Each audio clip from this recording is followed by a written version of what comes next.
Welcome to Sleepy Time Tales, a podcast aimed at helping you to get a good night's sleep. Do you find your mind plagued with the stresses of modern life, especially when the lights are out and you're trying to get a restful night? Does your spinning mind keep you awake? Follow my voice down the path towards a good night's rest. Listen to me tell a story that will keep your mind from wandering to your daytime problems. The ones you can't solve right now and will be easier to solve while rested. Listen to my voice and allow yourself to drift, following the twists and turns of the story, but slowly letting go and drifting into sleep. Now, most podcasts put their promotion and sort of business stuff halfway through or towards the end. But if all goes well, you're hopefully going to be asleep a long time before we get there. So I need to put this stuff up front if you don't mind. Spare me a couple minutes. As ever, the show is brought to you by supporters on Patreon. I'm hearing from people all the time how valuable they find the show, and those supporters who have the means to help fund it, to keep it going and helping to reach new audiences, are so much appreciated and very special to me. So if you're making use of Sleepy Time Tales regularly to help you to deal with sleeplessness, and you have the urge to help support the show, and of course, most importantly, if you can afford it and you have the means, please check out patreon.com/sleepytimetales or go to the link in the show notes or from the website. The main of the reason to support, of course, is to have the satisfaction of knowing that you're contributing to the rest and lifestyle improvement of thousands of people. And over and above that, there are real rewards available from as little as $2 a month. There are early releases of the main episode every week, as well as weekly bonus episodes and special edits of the main show. One person I'd like to thank is Megan, who signed up recently. She's now helping me to keep the show growing and is contributing to my hope and plan that one day I can take this thing full-time and dedicate myself properly to Sleepy Time Tales and helping you listeners to get a good night's sleep. Other methods of support are listed in the show notes as well if a monthly contribution seems a bit much. There's the Patreon, the tip jar, and the merchandise store, and various others. But another huge way you can help is simply to spread the word. If there is someone else in your life who you think will benefit from listening to Sleepy Time Tales, just let them know. If you recommend the show on social media, please make sure to tag me in so that I can know and I can thank you. That's at Sleepy Time Tales on Instagram or Twitter. I think I mentioned it last week as well. Episode 100 is coming up pretty soon. So I'm going to have a slight change in the music. I'm going to use music from the same creator, but I've found something that I think is even more suitable for the audience. A little bit less drum heavy and a little bit more mellow, but still quite guitar based. Quite a cool thing. Also by Kumiko. But tonight's track that I've been using for the last 98 episodes plus bonuses is Un Désert.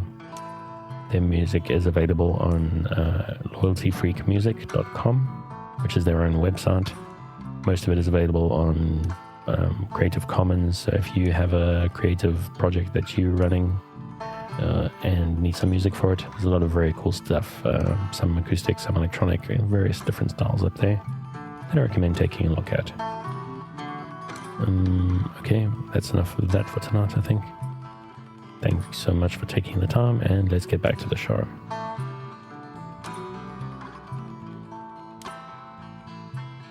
So what exactly is Sleepy Time Tales? What is it for? It is a bit of a strange idea after all, a podcast that you're supposed to fall asleep to. But lack of sleep is a health crisis in the 21st century, and this is a podcast that is intended to help those that it can to get a restful night. Do you find yourself lying awake at night, with your mind spinning in emotions in turmoil with the anxieties of 21st century life? Do you wake up in the middle of the night and find yourself not quite able to doze back off at 3 a.m.? I'm here to help. My name is Dave, and I'm your narrator, here to help you into a restful night. I'm someone who has struggled to sleep ever since I was a baby. My parents had sleepless nights with me for many years, and even once I got old enough not to be a bother to them anymore, sleep was always a struggle for me. I always had various recommendations to help me sleep. I knew people that used to like to sleep with the TV on or the radio, but those things disturbed me for various reasons, so I always opted for silence despite the fact that I was struggling to sleep. For me, the TV had the light and the loud commercials that used to bother me, and the radio often had music that I actually wanted to listen to and I'd lie awake trying to listen to, and also very loud advertising that would disturb me. It was when I was going to bed with podcasts to listen to, having come to terms with the fact that I probably wasn't going to sleep that night, that I actually came to realize that there was something about them. Generally, they sort of even tone and even volume the whole way through. And the fact that I was listening a little bit closely, but often they weren't all that interesting, that acted like a tranquilizer for me. They obviously didn't have the light of a TV show or the loud advertising of the radio. And I started listening to podcasts specifically to help me sleep, and then started listening to others once I discovered them, ones that were specifically intended for the purpose. When I recommended them to other people, sometimes they didn't resonate with them. Sometimes the narrator's voice didn't work, or sometimes it was the topics or something like that. So I thought to myself, there are people out there that the existing shows don't reach, so I thought I would try my hand at seeing if I could do something similar to help those particular people. And so I started up Sleepy Time Tales. Now, every episode starts with this long, slow intro. It serves a couple of purposes, and it's quite important despite the fact that if there's a complaint, it's generally about this long intro. But not everybody gets it, but enough people are there who do find use in it that it's not going to be going anywhere. First off, obviously, I need to explain the show to new listeners. Explain the concept of it, why I think it might work for you, and sort of the structure and how I think it's helpful to engage with it. For people who've been listening to the show for a while, it's a little bit different. Obviously, they know the structure and what it's about. But for them, this intro usually goes on about 15 minutes, and it's generally pretty much the same thing over and over again, but a little bit different every time to keep it a little bit fresh. But for them, this is the time it's almost the pre-story. By the time we get to the story, hopefully people have brushed their teeth and had a drink of water and settled into their environment nicely and comfortably, and are sort of emotionally prepared for the story. It kind of takes pressure off that to help you sleep. If you're waiting in keen anticipation for the story to help you sleep, then that's a sort of source of stress. Because what we're trying to build here is get away from stress. We want to build a space together, a sort of mental nest for you to settle into.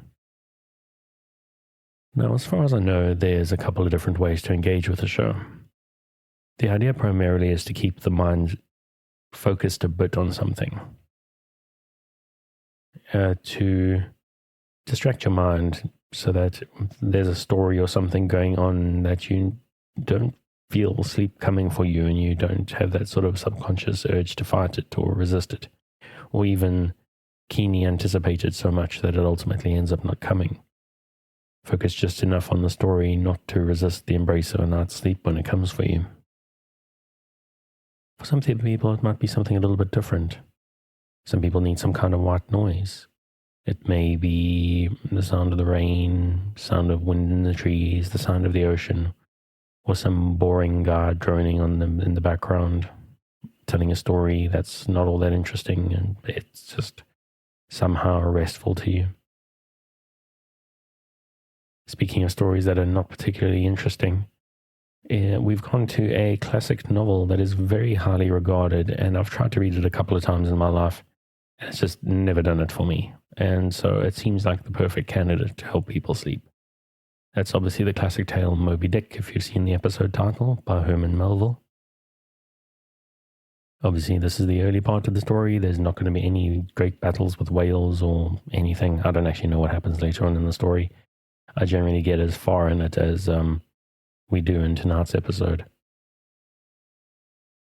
But whatever happens, whatever the story is, whether you're keenly anticipating something exciting or you're a fan of classic whale novels, or like me, you just find it completely off-putting every time you try, what's very important is you don't force the sleep. Just keep a light mental grip on the story and allow sleep to come for you. Now, obviously, I'm hoping that you're asleep before I get to the end of the episode, but it is very important that you don't try to feel pressurized. Especially if this is your first night, this may not work for you. In fact, I suggest new listeners give it at least 3 solid nights of trying to see if it works, because you may need to get used to my voice or my accent or just the whole strangeness of the whole thing. Or possibly one episode isn't long enough, especially if you're somebody who wakes up in the middle of the night. Playing an episode of this podcast is not really going to help you when you get to that. So what I suggest you do is maybe download a few episodes, the most recent few, and start on the latest and just let them run through. And then when you wake up at 3 a.m. and stress is just like slowly creeping in and stopping you from going back to sleep, just pop those earbuds in or whatever you're using to listen to and just gently waft yourself back to sleep again. A lot of people even have the tendency to wake up before the alarm goes. That's something that can be extremely frustrating, and I suggest you even try the same thing. Even if the sun is peeking in the curtains and you've got a good solid 30 or 60 minutes to go before the alarm goes off, before you need to be getting up and facing the day, do the same thing as you would have done at 3 a.m. If the earbuds are popped out, just pop them back in and waft back to sleep. Because for me, sometimes that 30 minutes or 60 minutes can be the most deeply satisfying part of the night. I'm not 100% sure why there's something so enjoyable about that, but there's just the allowing the need for sleep to take you right before the alarm goes is just satisfying on a whole new level. But if you're trying to go to sleep early in the night or woken up in the middle of the night or whatever it is, it's just very important that you try to relax. If you're new to the show and prone to late nights lying staring at the ceiling, this show probably will seem strange to you.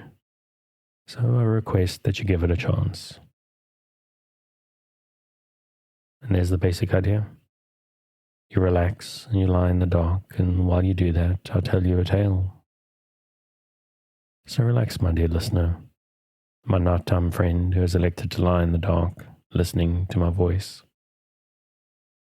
You will always be safe with me, because I'm here to help you relax, to look after you, to do my part, to help you in a big way. Because people don't sleep very well these days, and it makes their lives harder. So although I'm not going to claim I'm any great kind of life-changing person, I'm just here to do a little bit to help you. To help you to face tomorrow and the day after well rested and better able to cope and process. Something that's very central to the whole idea of Sleepy Time Tales is my belief in the benefits of kindness. I want to be kind to you. I want to share kindness with you. But that doesn't help if you can't be kind to yourself. If you struggle to sleep, even with me here in your ears trying to help, don't beat yourself up or rebuke yourself. Don't get tense if you just can't get over the edge of sleep, even with me here in your ears trying to help. Frustration is one of the great enemies of a good night's sleep.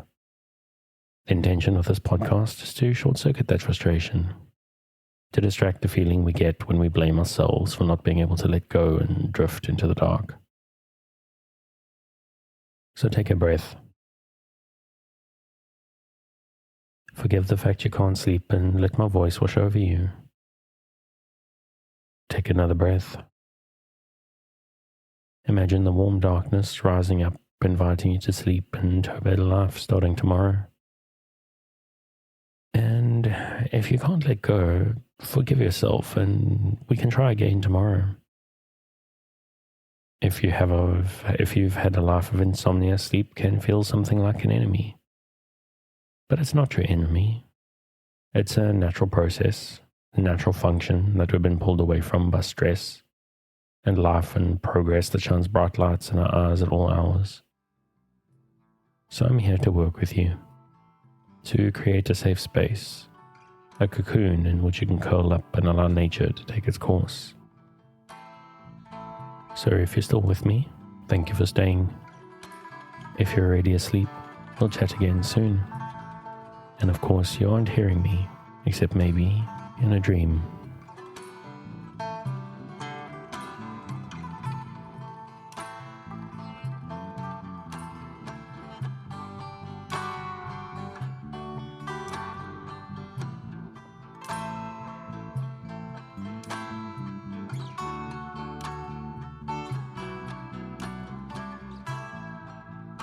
Moby Dick, or The Whale, by Herman Melville.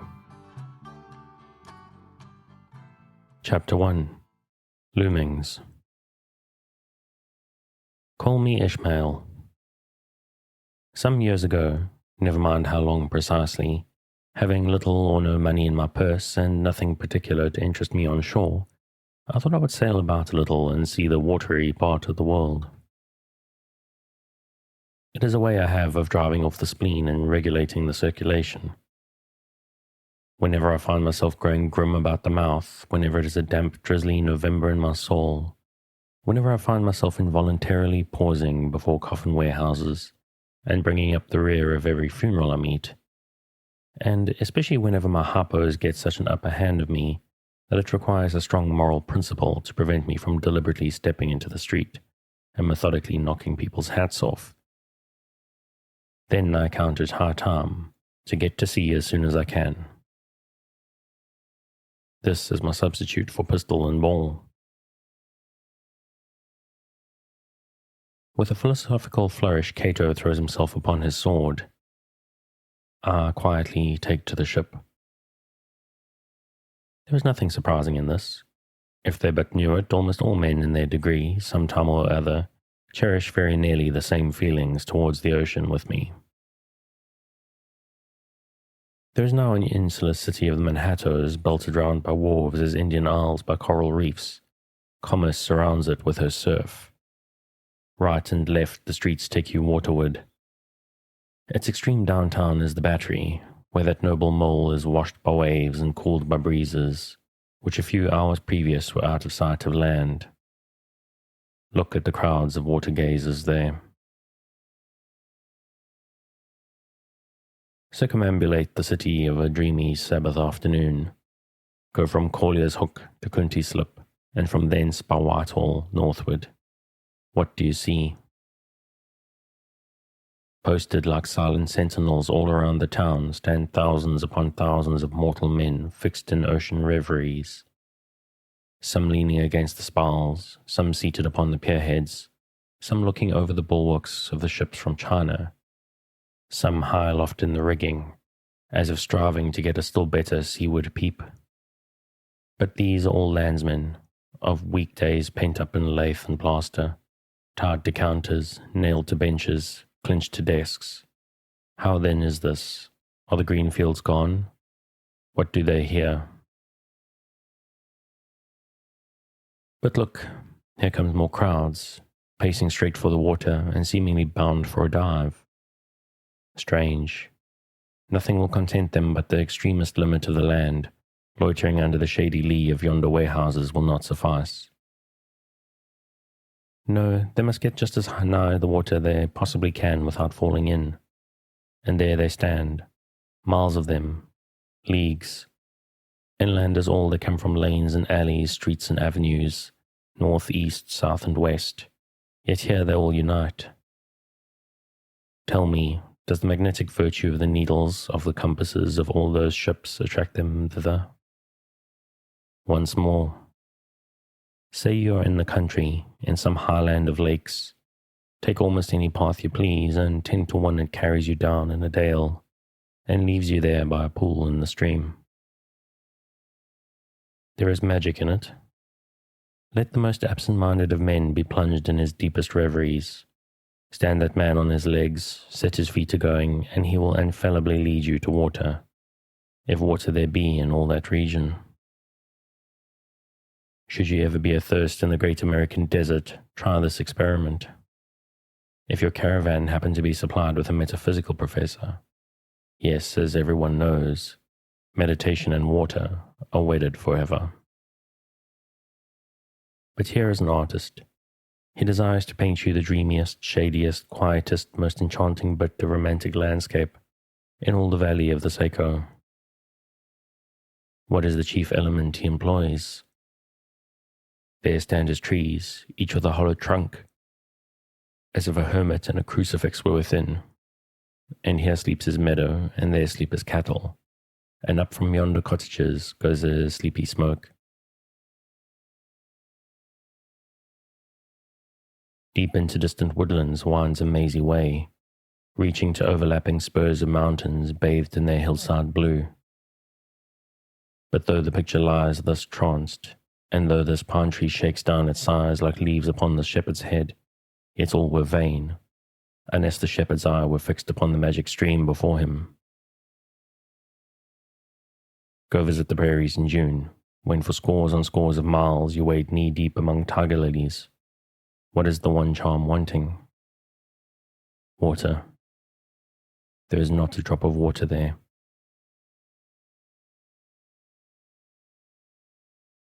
Were Niagara but a cataract of sand, would you travel your 1,000 miles to see it? Why did the poor poet of Tennessee, upon suddenly receiving 2 handfuls of silver, deliberate whether to buy him a coat, which he sadly needed, or invest his money in a pedestrian trip to Rockaway Beach? Why is almost every robust, healthy boy with a healthy, robust soul in him, at some time or the other, crazy to go to sea? Why, upon your first voyage as a passenger, did you yourself feel such a mystical vibration, when first told that you and your ship were now out of sight of land? Why did the old Persians hold the sea holy? Why did the Greeks give it a separate deity and own brother of Jove? Surely all this is not without meaning. And still deeper, the meaning of that story of Narcissus, who, because he could not grasp the tormenting mild image he saw in the fountain, plunged into it and was drowned.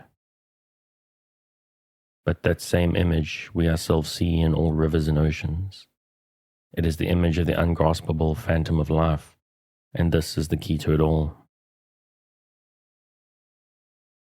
Now, when I say that I am in the habit of going to sea whenever I begin to grow hazy about the eyes, and begin to be overconscious of my lungs, I do not mean to have it inferred that I ever go to sea as a passenger. For to go as a passenger you must needs have a purse, and a purse is but a rag unless you have something in it. Besides, passengers get seasick, grow quarrelsome, don't sleep of nights, do not enjoy themselves much as a general thing. No, I never go as a passenger, nor, though I am something of a salt, do I ever go to sea as a commodore or a captain or a cook. I abandon the glory and distinction of such offices to those who like them. For my part, I abominate all honourable, respectable toils, trials, and tribulations of any kind whatsoever. It is quite as much as I can do to take care of myself without taking care of ships, barks, brigs, schooners, and what not. And as for going as cook, though I confess there is considerable glory in that, a cook being a sort of officer on shipboard, yet somehow I never fancied broiling fowls. The once broiled, judiciously buttered, and judgmatically salted and peppered, there is no one who will speak more respectfully, not to say reverentially, of a broiled fowl than I will.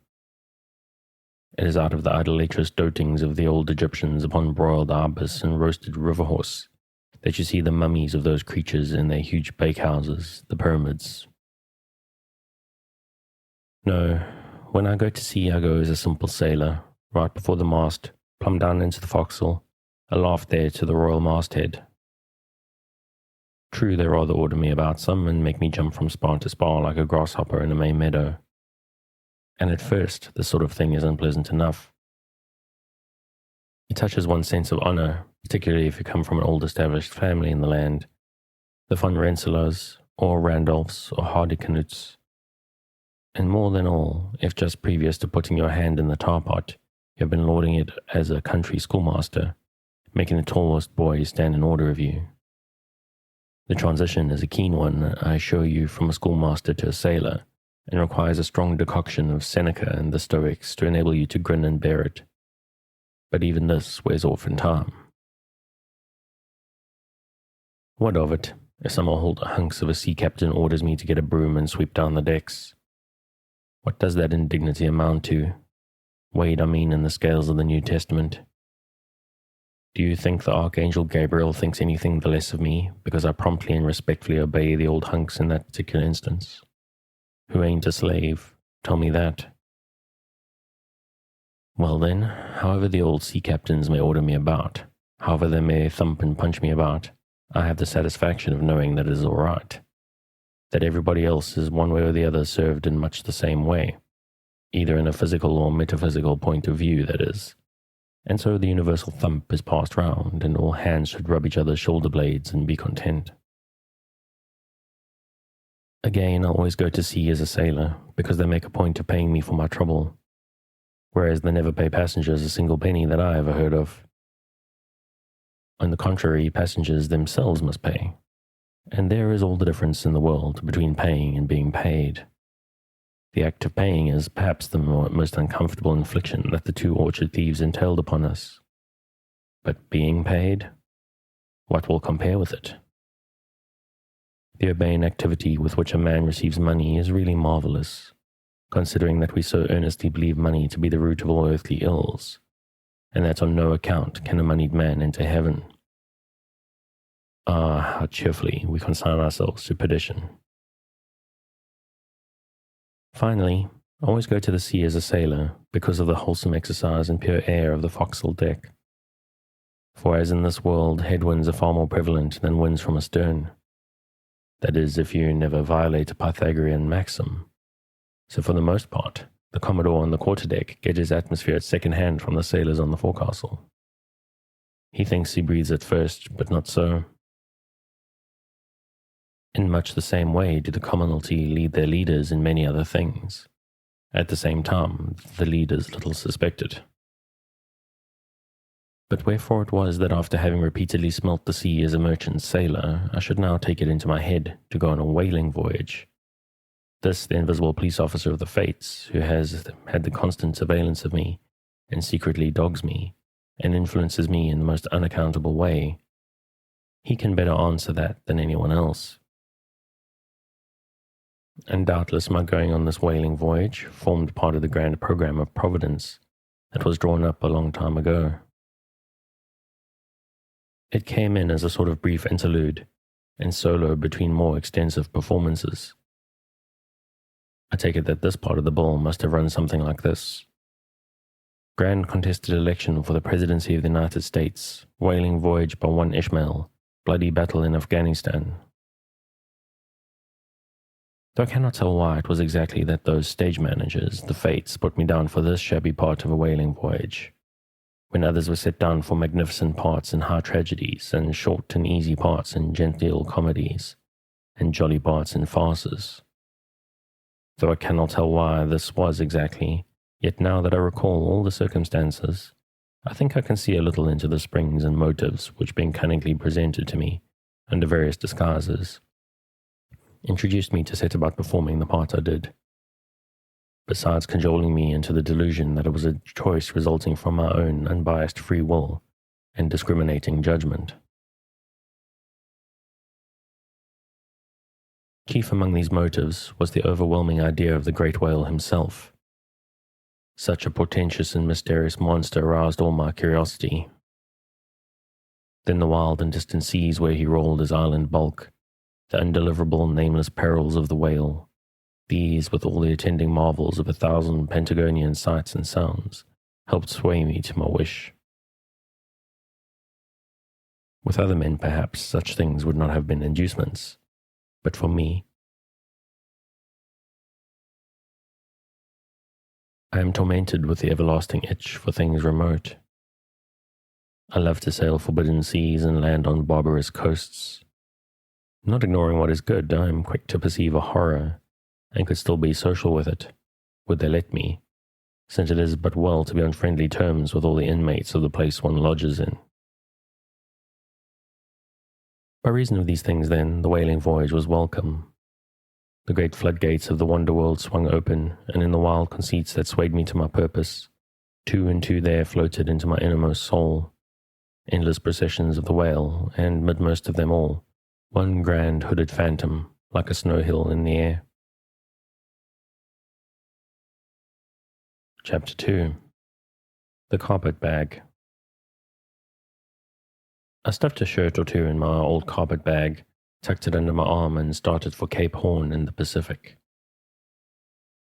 Quitting the good city of Old Manhattan, I duly arrived in New Bedford. It was a Saturday night in December. Much was I disappointed upon learning that the little packet for Nantucket had already sailed, and that no way of reaching that place would offer till the following Monday. As most young candidates for the pains and penalties of whaling stop at this same New Bedford, thence to embark on their voyage, it may as well be related that I, for one, had no idea of so doing. For my mind was made up to sail in no other than a Nantucket craft, because there was a fine boisterous something about everything connected with that famous old island, which amazingly pleased me.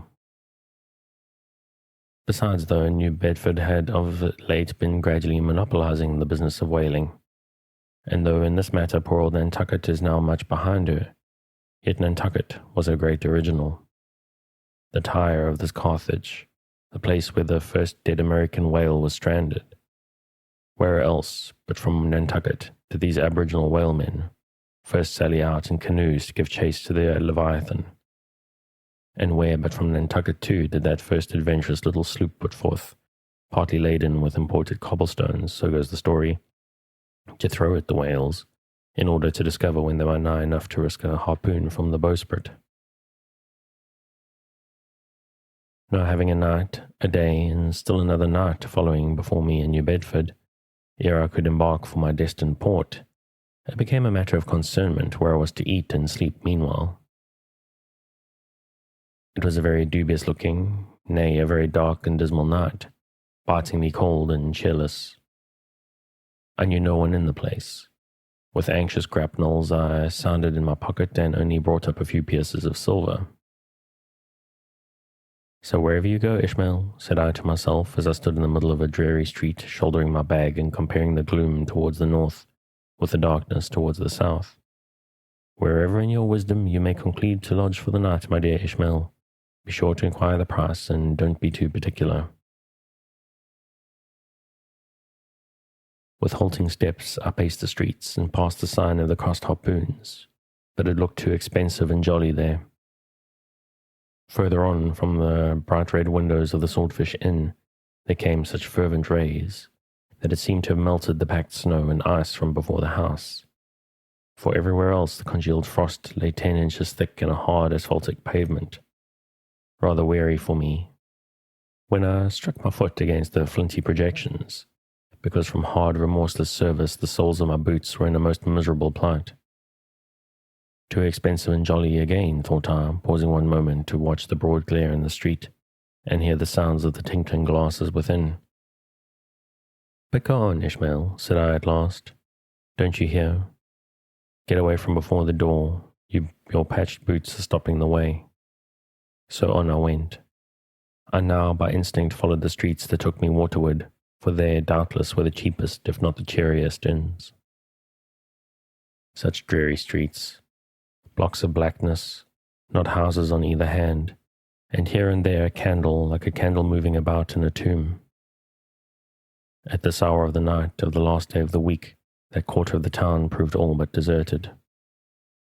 But presently I came to a smoky light proceeding from a low wide building, the door of which stood invitingly open.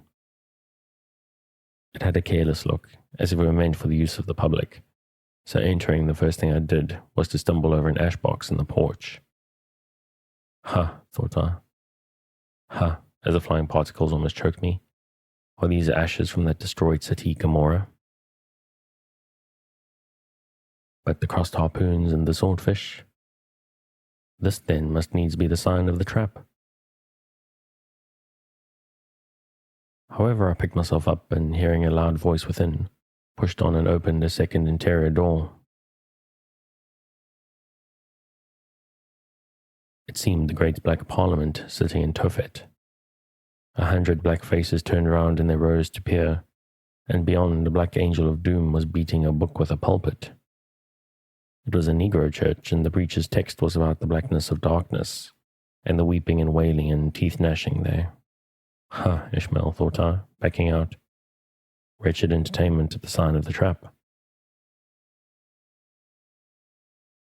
Moving on, I at last came to a dim sort of light, not far from the docks, and heard a forlorn creaking in the air, and looking up, I saw a swinging sign over the door with a white painting upon it, faintly representing a tall, straight jet of misty spray, and these words underneath: "The Spartan Inn, Peter Coffin." Coffin? Sprouter?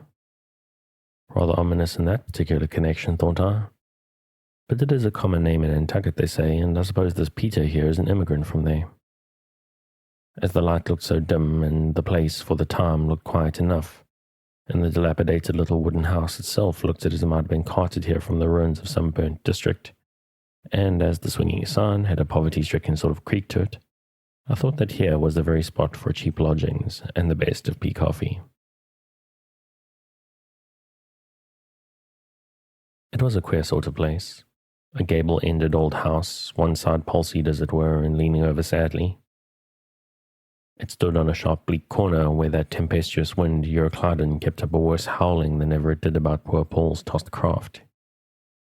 Euroclydon, nevertheless, is a mighty pleasant zephyr to anyone indoors, with his feet on the hob, quietly toasting for bed. In judging of that tempestuous wind called Euroclydon, says an old writer, of whose works I possess the only copy extant, it maketh a marvellous difference whether thou lookest out at it from a glass window where the frost is all on the outside, or where thou one observest from the sashless window where the frost is on both sides, and of which the white death is the only glazier. True enough, thought I, as this passage occurred to my mind. Old black letterer, thou reasonest well. Yes, these eyes are windows, and this body of mine is the house. What a pity then they didn't stop up the chinks and the crannies, though, and thrust in a little lint here and there. But it's too late to make any improvements now. The universe is finished, the copestone is on, and the chips were carted off 1,000,000 years ago. Poor Lazarus there, chattering his teeth against the copestone for his pillow, and shaking off his tatters with his shiverings. He might plug up both ears with rags and put a corncob into his mouth, and yet that would not keep out the tempestuous Euroclydon. Euroclydon, says old Dives in his red silken wrapper. Had a redder one afterwards, poo-poo. What a fine frosty night. How Orion glitters, what northern lights. Let them talk of their oriental summer climes, of everlasting conservatories. Give me the privilege of making my own summer with my own coals. But what thinks Lazarus? Can he warm his blue hands by holding them up to the grand northern lights? Would not Lazarus rather be in Sumatra than here? Would he not far rather lay him down lengthwise along the line of the equator? Yea, gods, go down to the fiery pit itself in order to keep out this frost. Now that Lazarus should lie stranded there on the curbstone before the door of Dives, this is more wonderful than that iceberg should be moored to one of the Moluccas. Yet Dives himself, he too lives like a czar in an ice palace made of frozen sighs, and being a president of a temperance society, he only drinks the tepid tears of orphans. But no more of this blubbering now. We are going a-whaling, and there is plenty of that yet to come. Let us scrape the ice from our frosted feet, and see what sort of place the Sparta may be. Chapter 3. The Sparta Inn. Entering that gable-ended Sparta Inn, you found yourself in a wide, low, straggling entry with old-fashioned wainscots, reminding one of the bulwarks of some condemned old craft. On one side hung a very large oil painting, so thoroughly besmoked and every way defaced, that in the unequal cross-lights by which you viewed it, it was only by diligent study and a series of systematic visits to it, and careful inquiry of the neighbours, that you could in any way arrive at an understanding of its purpose. Such unaccountable masses of shades and shadows, that at first you almost thought some ambitious young artist in the time of the New England hags had endeavoured to delineate chaos bewitched. But by dint of much and earnest contemplation, and oft-repeated ponderings, and especially by throwing open the little window towards the back of the entry, you at last come to the conclusion that such an idea, however wild, must not be altogether unwarranted. But what most puzzled and confounded you was a long, limber, portentous black mass of something hovering in the centre of the picture, over 3 blue, dim, perpendicular lines floating in a nameless east. A boggy, soggy, squitchy picture truly, enough to drive a nervous man distracted. Yet there was a sort of indefinite, half-attained, unimaginable sublimity about this that fairly froze you to it, till you involuntarily took an oath with yourself to find out what that marvellous painting meant.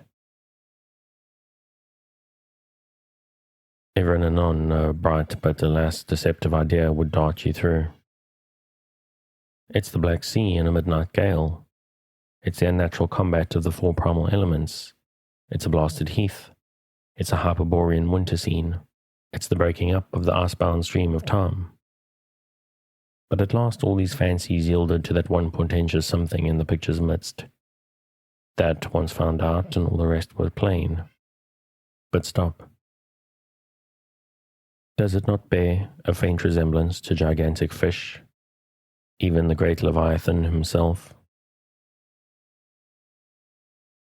In fact, the artist's design seemed this, a final theory of my own, partly based upon the aggregated opinions of many aged persons with whom I conversed upon the subject. The picture represents a Cape Horner in a great hurricane, the half-founded ship weltering there with its 3 dismantled masts alone visible, and an exasperated whale purposing to spring clean over the craft. It is in the enormous act of impaling himself upon the 3 mastheads.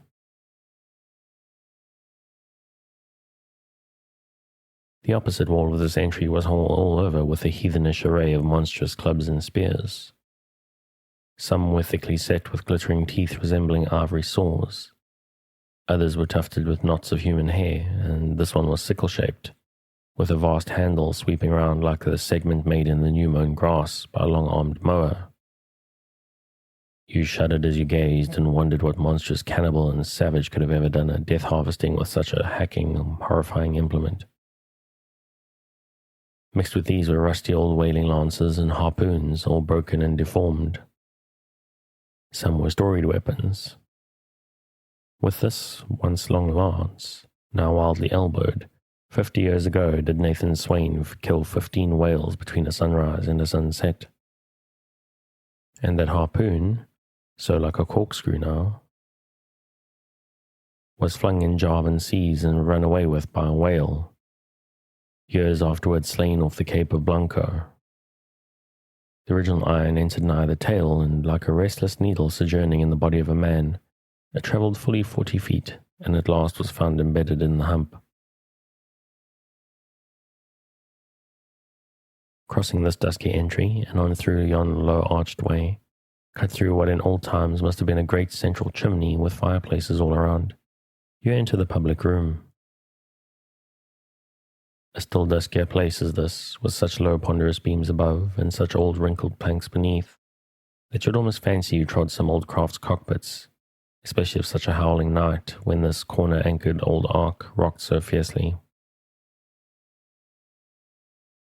On one side stood a long, low, shelf-like table covered with cracked glass cases, filled with dusty rarities gathered from this wide world's remotest nooks. Projecting from the further angle of the room stands a dark-looking den, the bar, a rude attempt at a right whale's head. But how it may be, there stands the vast arched bone of the whale's jaw, so wide a coach might almost drive beneath it.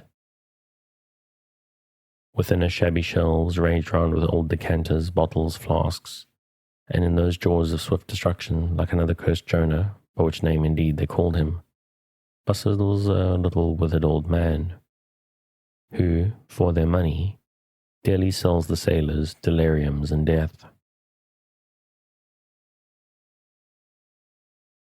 Abominable are the tumblers into which he pours his poison, though true cylinders without, within the villainous green goggling glasses deceitfully tapered downwards to a cheating bottom. Parallel meridians, rudely picked into the glass, surround these footpads goblets. Full to this mark and your charge is but a penny, to this a penny more, and so on to the full glass, the Cape Horn measure, which you may gulp down for a shilling. Upon entering the place, I found a number of young seamen gathered about a table, examining by dim light diverse specimens of scrumhander. I sought the landlord, and telling him I desired to be accommodated with a room, received for answer that his house was full, not a bed unoccupied. But avast, he added, tapping his forehead, you ain't no objections to sharing a harpooner's blankets, have you? I suppose you're going a whaling, so you better get used to that sort of thing.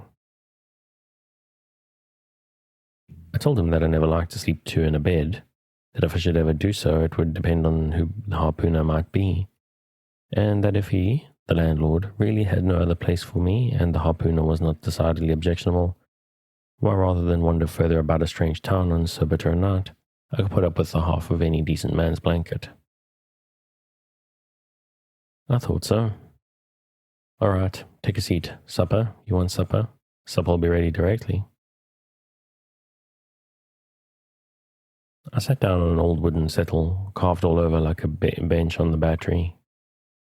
At one end, a ruminating tar was still further adorning it with his jackknife, stooping over and diligently working away at the space between his legs. He was trying his hand at a ship under full sail, but he didn't make much headway, I thought. At last, some 4 or 5 of us were summoned to our meal in an adjoining room. It was cold as Iceland, no fire at all. The landlord said he couldn't afford it. Nothing but 2 dismal tallow candles, each in a winding sheet. We were fain to button up our monkey jackets and hold to our lips cups of scalding tea with our half-frozen fingers. But the fare was of the most substantial kind. Not only meat and potatoes, but dumplings. Good heavens, dumplings for supper. One young fellow in a green box coat addressed himself to these dumplings in a most direful manner. My boy, said the landlord, you'll have the nightmare to a dead certainty. Landlord, I whispered, that ain't the harpooner, is it? Oh no, said he, looking at us sort of diabolically funny. The harpooner is a dark-complexioned chap. He never eats dumplings, he don't. He eats nothing but steaks, and he likes them rare. The devil he does, says I. Where is that harpooner? Is he here? He'll be here before long, was the answer. I could not help it, but I began to feel suspicious of this dark-complexioned harpooner. At any rate, I made up my mind that if so turned out that we should sleep together, he must undress and get into bed before I did. Supper over, the company went back to the bar room when, knowing not what else to do with myself, I resolved to spend the rest of the evening as a looker-on.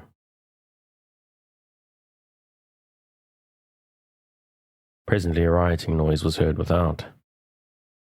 Starting up, the landlord cried, That's the Grampus's crew. I see they reported in the offing this morning. A 3 years' voyage in a full ship. Hurrah, boys, now we'll have the latest news from the Fijis. A tramping of sea boots was heard in the entry. The door was flung open, and in rolled a wild set of mariners enough, enveloped in their shaggy watch coats, and with their heads muffled in woolen comforters, all bedarned and ragged, and their beards stiff with icicles. They seemed an eruption of bears from Labrador. They had just landed from their boat, and this was the first house they entered. No wonder then that they made a straight wake for the whale's mouth, the bar, when the wrinkled little old Jonah, there officiating, soon poured them out brimmers all around. One complained of a bad cold in his head, upon which Jonah mixed him a pitch-like potion of gin and molasses, which he swore was a sovereign cure for all colds and catarrhs whatsoever, never mind of how long-standing, or whether caught off the coast of Labrador, or the weather side of an ice island.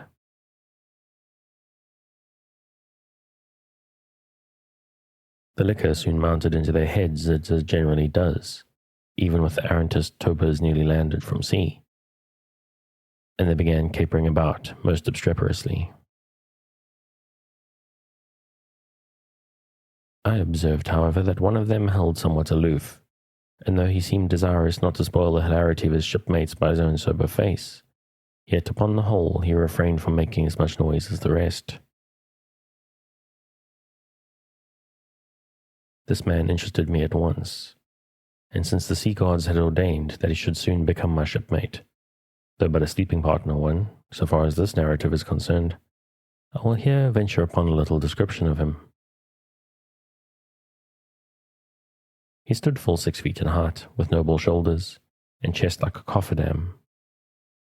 I have seldom seen such brawn in a man. His face was deeply brown and burnt, making his white teeth dazzling by the contrast, while in the deep shadows of his eyes floated some reminiscences that did not seem to give him much joy. His voice at once announced that he was a southerner, and from his fine stature, I thought he must be one of those tall mountaineers from the Alleghanian Ridge in Virginia. When the revelry of his companions had mounted to its height, this man slipped away unobserved, and I saw no more of him till he became my comrade on the sea. In a few minutes, however, he was missed by his shipmates, and being, it seems, for some reason, a huge favourite with them, they raised a cry of "Bulkington, Bulkington, where's Bulkington?" and darted out of the house in pursuit of him. It was now about 9 o'clock, and the room seeming almost supernaturally quiet after these orgies, I began to congratulate myself upon a little plan that had occurred to me just previous to the entrance of the seamen. No man prefers to sleep two in a bed. In fact, you would a good deal rather not sleep with your own brother. I don't know how it is, but people like to be private when they are sleeping.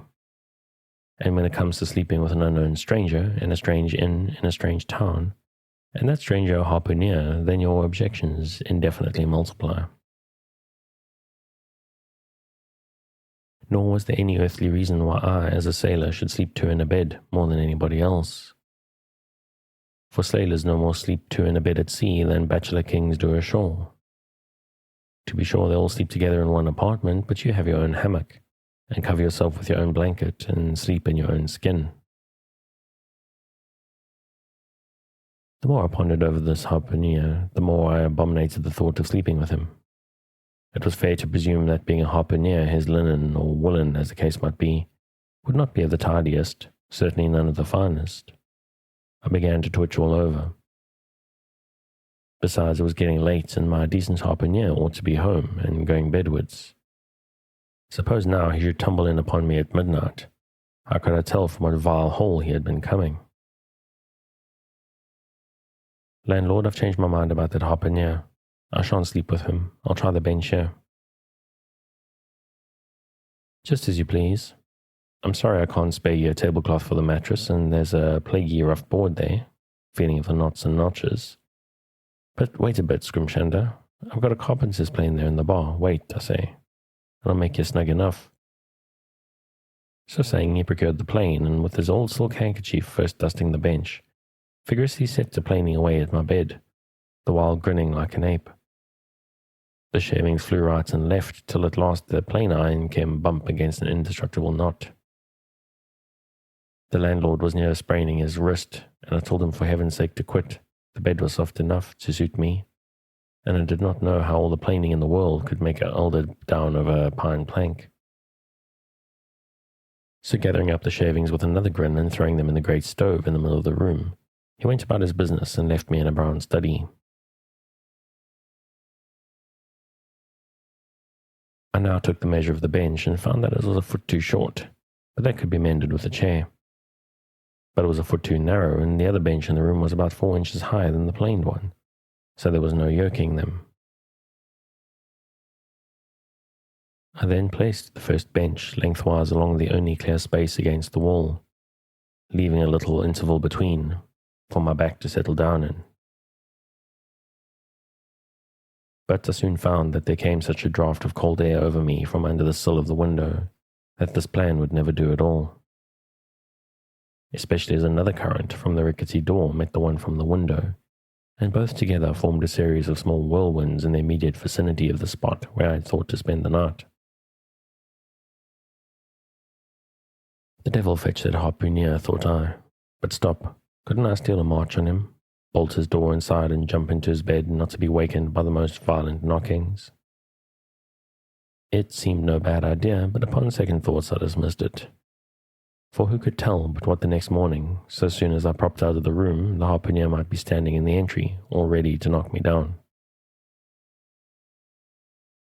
Still, looking round me again, and seeing no possible chance of spending a sufferable night unless in some other person's bed, I began to think that after all I might be cherishing unwarrantable prejudices against this unknown harpooner. Thinks I, I'll wait a while. He must be dropping in before long. I'll have a good look at him then, and perhaps we may become jolly good bedfellows after all. There's no telling.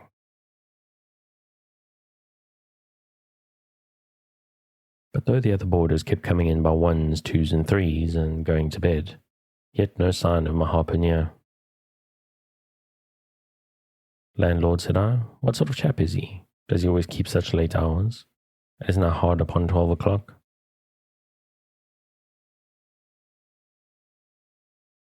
The landlord chuckled again with his lean chuckle, and seemed to be mightily tickled at something beyond my comprehension.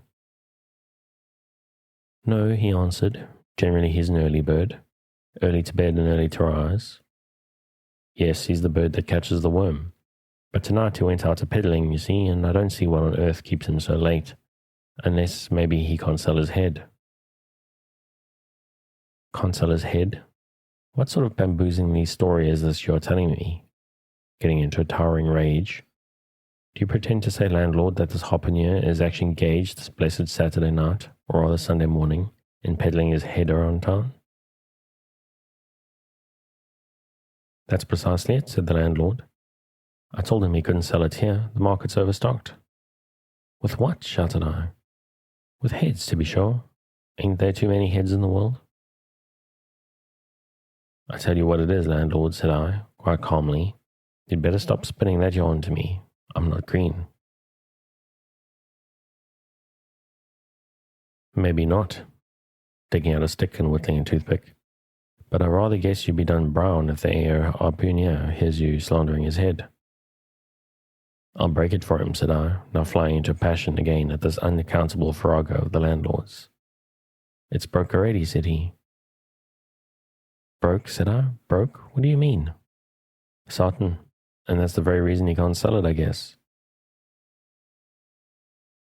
Landlord, said I, going up to him, as cool as Mount Hecla in a snowstorm. Landlord, stop whittling. You and I must understand one another, and that too without delay.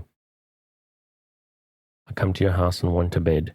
You tell me you can only give half one, that the other half belongs to a certain harpooner. And about this harpooner, whom I have not yet seen, you persist in telling me the most mystifying and exasperating stories, tending to beget in me an uncomfortable feeling towards the man whom you design for my bedfellow. A sort of complexion, landlord, which is an intimate and confidential one, and in the highest degree. I now demand of you to speak out and tell me who and what this harpooner is, and whether I shall be in all respects safe to spend the night with him. And in the first place, you will be so good as to unsay that story about selling his head, which, if true, I take to be good evidence that this harpooner is stark mad. And I've no idea of sleeping with a madman, and you, sir, I mean landlord, you, sir, by trying to induce me to do so knowingly, would thereby render yourself liable to a criminal prosecution.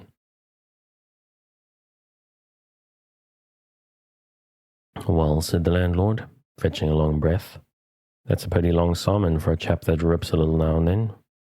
But be easy, be easy. This here harpooner I've been telling you of has just arrived from the South Seas, where he bought up a lot of bombed New Zealand heads, great curios, you know, and he sold them all on one but one, and that one he's trying to sell tonight, because tomorrow's Sunday and it would not do to go selling human heads about the streets when folks is going to churches. He wanted to last Sunday, but I stopped him just as he was going out the door with 4 heads strung on a string, for the earth like a string of onions.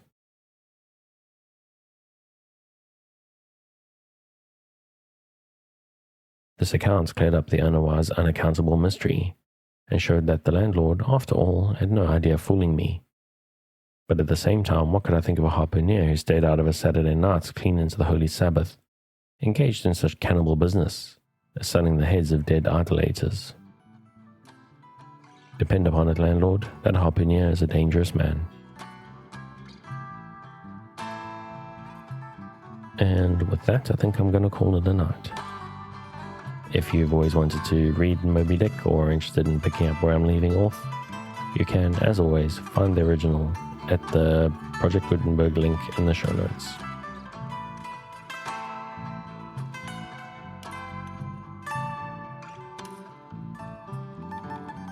Thanks again for joining me on this episode of Sleepy Time Tales, the podcast designed around a bedtime story to help you to get a restful night. New episodes will be released every Sunday night to give you something fresh to help you rest in a new week. But make sure to subscribe in whatever service you use so that you get your new episodes whenever they come out. A reminder that the music for tonight is Desire by Kumiko. Check out more of their work on their website, which you'll find linked in the show notes. Good night, and sweet dreams.